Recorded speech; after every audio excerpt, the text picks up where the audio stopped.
Okay. Ano po ang progress dito sa Espanya? Hindi.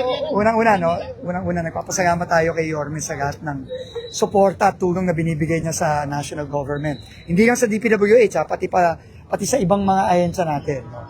Nandito kami ngayon sa Espanya. Kasi alam mo, nung binisita namin yung dalawang area na ginawa natin ng maayos at tama yung mga proyektong binigyan ng ating Pangulo, sa Taft Avenue sa harap ng Santa Isabel, tsaka dun sa Sunog Apog, pati na rin dun sa Ross Boulevard, sa may Bonifacio, sa may harap ng Manila Hotel. Nakita natin talaga na kung tama yung gagawin at hindi na nakawin yung pera, tama yung proyekto, maayos, merong epektong maganda. Sa Sunog Apog, nag-uusap nga kami ni Yorme kanina, nung weekend, nag-uusap kami. Wala nang reklamo yung mga taga Sunog Apog, barangay Sunog Apog ngayon. Kasi talagang hindi na nagbabaha doon. No, sa Santa Isabel, yung mga madre sa Santa Isabel, nagte-text sa akin, sinasabi, Sek, talagang nagwo-work yung ginawa ninyo kasi halos hindi na nagbabaha. Sa harap ng Manila Hotel, hindi na rin nagbabaha doon. Yung mga area na gumagana yung mga pumping station natin, menos baha na rin. So, inaya ko si Yorme para itong, ewan ko, ilang dekada nang nagbabaha dito sa Espanya. Yung elementary rito ngayon, doktor na, baha pa rin. Oo. So, nag-planning kami at piniresenta ko ngayon kay Mayor yung 5 interventions na gagawin natin dito sa Espanya. Kasi medyo mabibigat itong mga intervention na to. And hindi natin magagawa to kung di tayo tutulungan ng ng local government, ng city ng Maynila. So, ang maganda, all-out support si Yorme, and kinausap din namin yung mga kababayan natin dito, magkakaroon ng konting aberya in the next few months, pero sa tingin namin, pag natapos to, kahit papano, maiibsan yung pagbaha dito sa Espanya. Once and for all, kasi grabe na talaga. Yung pagbaha dito, grabe na yung epekto sa mga estudyante, sa mga negosyo dito, sa mga tao dito. So yun, nagpapasalamat kami kay Yorme doon. So, siguro, si Yorme muna, and then we'll entertain questions. Sige. May tanong ba kayo? Hindi, statement ka muna, Yorme. Wala pa, zero. Wala pa nga ginagawa. Ikaw naman. Ano naman, no? Things are being given attention and concern is really there. No? Marami naman ang area. Manila is just one of the biggest problem. Hindi ko naman pwedeng kaldagin si Secretary Vince. Dito ka lang sa Maynila, dito ka lang sa Maynila. He has to attend also on other matters. But we're very happy with the DPWH today on what they're doing, intervention sa mga areas of concern. No? Taft Avenue, Adriatico area, Espanya, Sunugapo, and so on and so forth.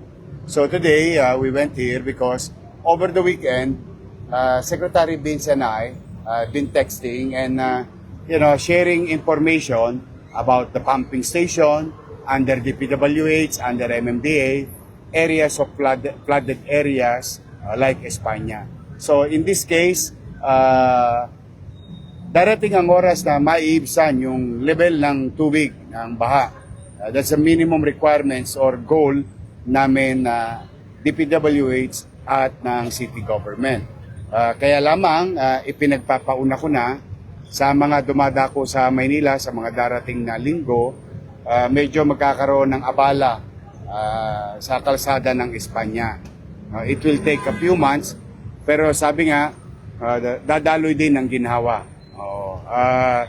Third, hopefully, the plan of having a catch basin in Earnshaw, no, would help Espana's flooding. It's now on their way sa planning. Magkakaroon lang ng konting abala do sa kambal na simbahan natin. Kasi yung buong kanto na yon o yung buong plaza will be converted as a catch basin area of Espanya para papunta naman do sa pumping station sa likod ng LRT sa Mendiola. Ano pong pinakamalaking problema po ba? Is it basura, makipot yung kalsada, or baka marami ng residente? Maraming science of it, no, factor. Basura is one. Two, masyado ng luma yung ating mga sistema sa ilalim ng lupa. 3, as you all know, wag na kayong lalayo. Pagdating nyo Espanya, tumingin lang kayo sa east. Makikita mo na yung level ng lupa. Kami talaga ang taga-salo ng Basin to. tubig coming from the Quezon eastern board. So all the way from the mountainside, all the way here. Kasi papunta lahat yan dapat sa Pasig River. But yung mga interceptor naman, like Blumentritt and Sunog Apog, ginagawa naman. Kaya lang talaga, through the years, yung load ng water is not sufficient enough anymore to be carried by the drainage system. So that's why the intervention is to put up cross drainage, upgrade ng kalsada, leveling ng kalsada, cleanup of the drainage, and pumping stations, more pumping stations nearby Espanya, and the one that, yung sinabi ko, yung catch basin sa ilalim mismo ng kalsada ng isang komunidad. So, it's so many factors. But the thing is, unti-unti, at least, may napupuntahan. May nararamdaman at nakikita ang tao. So, are we going to face flooding pa rin in the coming days? Yes, it may. It may. But it's being addressed naman. Espanya na lang talaga at saka some portion of Top Avenue via United Nations. Kasi medyo naipag-iwanan na yung lupa. So, we suggested to DP District Engineer na check-in ulit. Kasi yung dito sa kanan, yung sinasabi ni Sec na, I think nandun din kayo. Sa Santa Isabel. Sa may Santa Isabel. Nag-work yung yung drainage. So bukas pupunta kami ayayain ko din si Yorme, pero bibisitahin ko din ng Top Avenue sa harap ng Gasal. Pati na rin yung Remedios tsaka yung Magate area malapit sa, kasi yun nagbabaha din, tsaka sa Mayoen Avenue. So ikutin din namin. So ano lang, advisory lang sa mga kababayan natin, gagawin na dito sa Espanya, Sampaloc area. Merong mga mangyayaring mga major construction dito in the coming months, starting September. No, meron tayong 4 na cross drain na gagawin mula dito sa side nito papunta doon. 4, no? In-approve na ng City Hall yan, no, para yung tubig na naiipon makatawid pababa papunta sa mga pumping station natin. At papunta dun sa sinasabi ni Yorme na detention basin na gagawin natin sa may Bustillos, sa harap ng simbahan sa may Earnshaw. No, so yung dalawang yon, yung 4 na cross drain, yung detention basin, pagpapalaki ng mga inlet, yung pasukan ng tubig. No, kasi ang problema diyan, lalagyan natin yan ng mga trash trap kasi ang nangyayari kapag inano ng basura, babarayin na ng basura yung babaan ng tubig. Magbabaha na naman ng mabilis, di ba? So, kailangan ayusin din yan. And then, meron tayong mga itataas na portion ng Espanya dahil mababa na, napag-iwanan na. And doon talaga nag-iipon yung tubig at nagbabaha. So, itataas natin. So, lahat ng yon sabay-sabay natin gagawin. Hihingi tayo po ng paumanhin muna sa ating mga kababayan, lalo na yung mga estudyante natin dito sa may UST at iba pang mga areas dito sa Espanya. Pero ang ina-assure namin ni Yorme, mabilis natin gagawin, 24/7 natin yan. Ikagawa, pag nagawa yan, medyo maganda-ganda ang magiging epekto nito sa pagbaha dito, medyo mababawasan. So, yun nga, no? Yun nga at magsisimula na tayo, Yorme, ngayong September. Okay, kami naman, on behalf of the people of Manila, we are very grateful, nagpapasalamat kami sa DPWH through Secretary Vince Dizon and his team, na yung aming mga pino-forward na real-time information on actual situation, nabibigyan naman ng agarang tugon. As you all know, that was a few days ago. So they went back here and to inspect, and now interventions are going to be initiated. So for now, thank you very much kay Secretary Vince. Dagdag ko lang po. Can you give us context po sa paggamit ng LGU recently ng AI-powered drone for flood monitoring? Ay, okay. You know, recently we attended the ArcGIS, a system that we bought and recognized by ESRI. This system is a mapping system, a multi-special system, wherein even if we put a system in our drainage facilities and map our level of yung land, ng level ng land, at yung kwentada ng buhos ng tubig through this data and data analytics of our system, we can project 2 hours before kung saan magdudulot ng malaking pagbaha. Ito ba ay particular sa kalsada lang? Hindi, ito ay particular sa mga community na pwede nating malikas ahead of a few hours ahead of aberya. Yun yung isa sa mga meron tayo ngayon, but it's not yet being deployed because we have to put a system underneath sa ating lupa at imamap natin yung ating lote o what you call cadastral mapping. Mahalaga yun. Yun yung next move namin after we were given recognition about utilizing the system, the mapping system for MDRRMO. Pag MDRRMO, kasama na rin dyan pati pagbaha. So lalawak ng lalawak yan, yung paggamit ng ArcGIS. Open yung social media sa cellphone. Oo, pwede naman. Pwede naman maggawa ng web for public access. Saka lahat naman kayo, lagi naman kayong welcome sa MDRRMO system namin, di ba? In fact, even some stations naka-hook up sa amin. Plus the fact that aggressively and actively informing the public through MPIO yung sitwasyon. Whether it's a bad situation or a good situation, nilalathala naman sa MPIO. Kasama traffic. Kasama traffic. Yes, vehicle counts. Kasama ba? Lahat. Ano yan? It's a big data management system. Doon naman kami papunta na rin. Yung Okay. intervention natin. Sorry. September, magsisimula na tayo.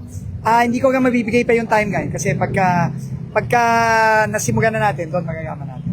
Pero 24/7 ang usapan namin ni Yorme para mabilis. Sa mga areas na problematic sa baha, sa gagawin. Oo, lahat naman pinapa-address natin, no?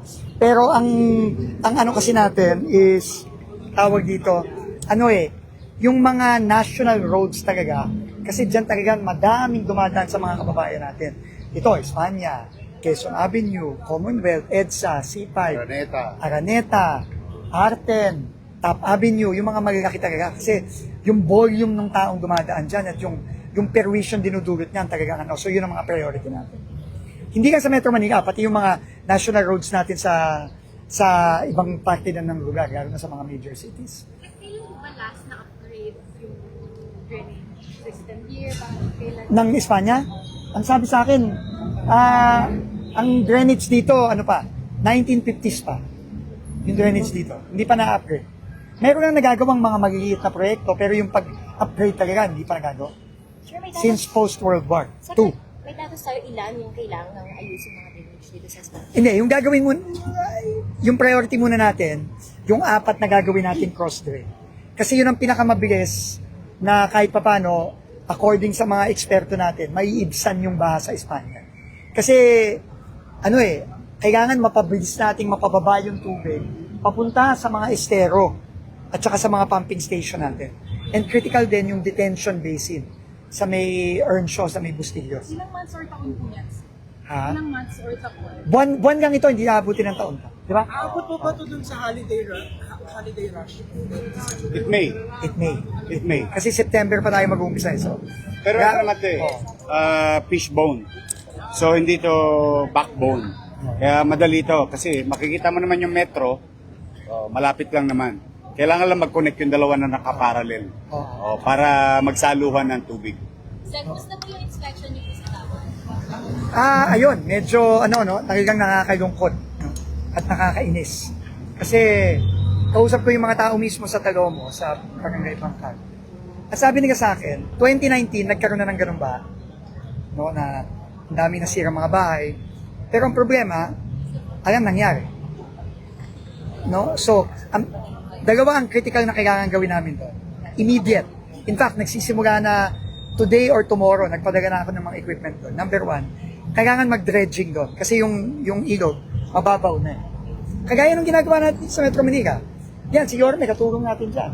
Effective ang dredging kasi ang tubig, wala kang magagawa. Ang tubig, dadating at dadating ang tubig.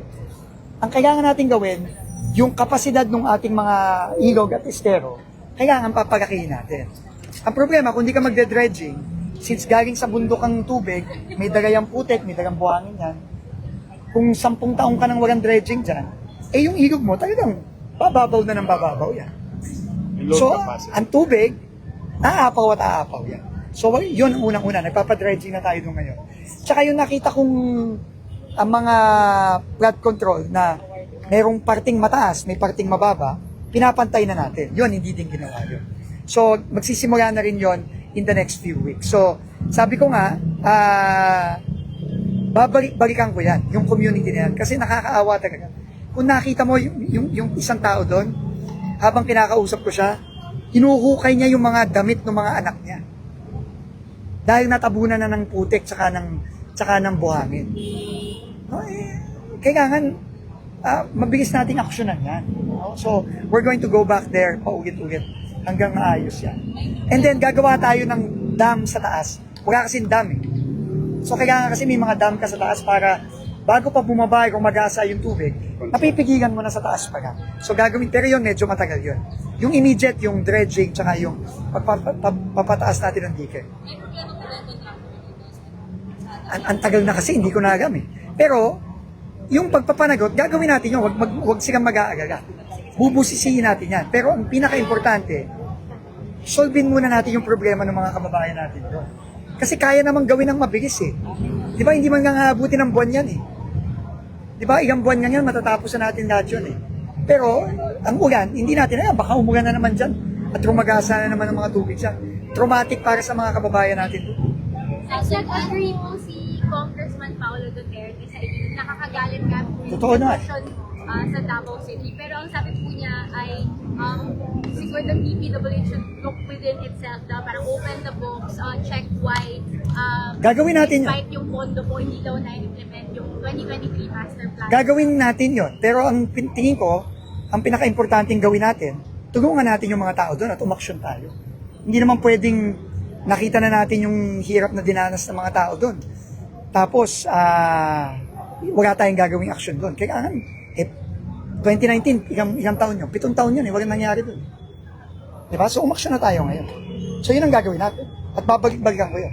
Pero sabi po ni Pulong, Sec, you should start naming names. Mag-name na po name grabbing. Darating tayo doon.